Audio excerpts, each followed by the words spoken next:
So I know I mainly just focus on EMAs, but another few good indicators that maybe you would like to incorporate in your trading. Again, just because I don't use it or don't do it doesn't mean it may not be something that can work for you, right? Everybody has their own quote unquote edge. So it's just a matter of finding what works for you. And I think a really good one to add to your list is what is called the relative strength indicator. Okay, now what this indicator is doing essentially, okay, there's two main values on here that are extremely important. This 70 value and this 30 value. When you hit into this 30 range, okay, this is telling you that the current ticker that you're looking at may be highly oversold. And thus, because there's a lot of sellers that are pushing this down, buyers may come in and you may start to see a reversal. So if I look at this 30 hit, when we hit this 30, it happened right here on this candle. Now look at what the momentum ends up doing after. We start to go bullish for a bit so we could get back into this even kind of RSI, like right into that 50 range, right? So that's how some people will like to incorporate that RSI, and we can see multiple different examples. Here's another point. This was on the 18th of July. When we started to get into this range, notice we broke underneath that 30. We're highly oversold, and then look at the rebound immediately after that.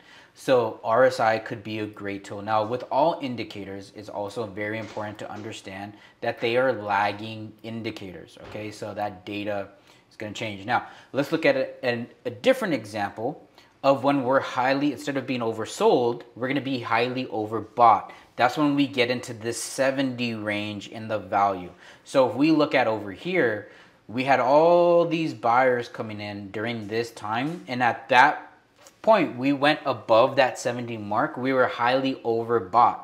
So because we're highly overbought, all those buyers are coming in. What do you think is gonna happen next? We're gonna start to sell off, right? And that's exactly what happened. Boom, highly overbought. We go past the 70. Now we start to come back down into that mid-range in that RSI. Okay, and you can find, here's another example. Getting close to that 70 peak again, starts to come sell off, get back to even, right? So RSI could be a great tool. I used to use it a lot when I was swing trading. Day trading, when you're trading small caps, you're probably gonna hit above that 70 mark a lot. So I can't take it to 100% heart, but kind of take a step back, looking at it from a 5-minute chart or looking at it at a week level, you could get some really good data with the RSI. So let me know what you guys think about RSI, incorporate it in, so on and so on. But let me add another indicator that I think you may see some little bit of value, and that is VWAP, which stands for volume weighted average price.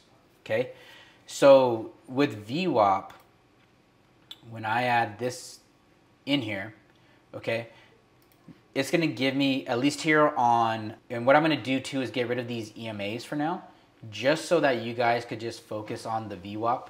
So I'm gonna get rid of the 9, I'll get rid of my 20 here for a second, I'll get rid of this 50, and then we could just focus on the VWAP, all right? Now with the VWAP, we have a blue line right in the middle, and we have these green lines at the top and the bottom. Well, those outliers, once you start to get out of that middle and out of that average, you're gonna get pulled back in, okay? So let's look at some examples, right? So this will be like a really good example. This is during the pre-market, but this proves my point, right? Here's all the average activity staying within that blue trend line.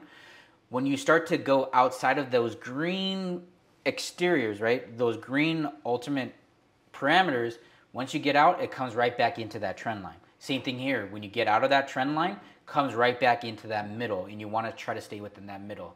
Now that middle level, some people use that, like a simpler way of doing it is any candle activity that is below that blue trend line, it's considered a bearish pattern. Any activity that is taking place above that blue trend line, you may be on for a bullish trend, okay? And we could go back and we could look at data on data to prove that point, right? During here, we have all this bullish activity staying above that blue line. When we started to go underneath this blue average, it became a bearish pattern, right? So some very simplistic ways. Now, in this example here on the 24th of July, you always have your outlier days, right? So on this day, we were well above that top level of what we can hit. So the entire day was an outlier. And this could be really good because then it's like, hey, the activity today is more than where the average is, and we may catch a really good trend day, right? And that's another way of looking at these charts. We just went over RSI. We just went over the VWAP. Those are simple ways of how I use them. I know people use them in other different fashions and ways. You could get a lot more granular with it, but try those out. Let me know what you think, and what are some other indicators that you use.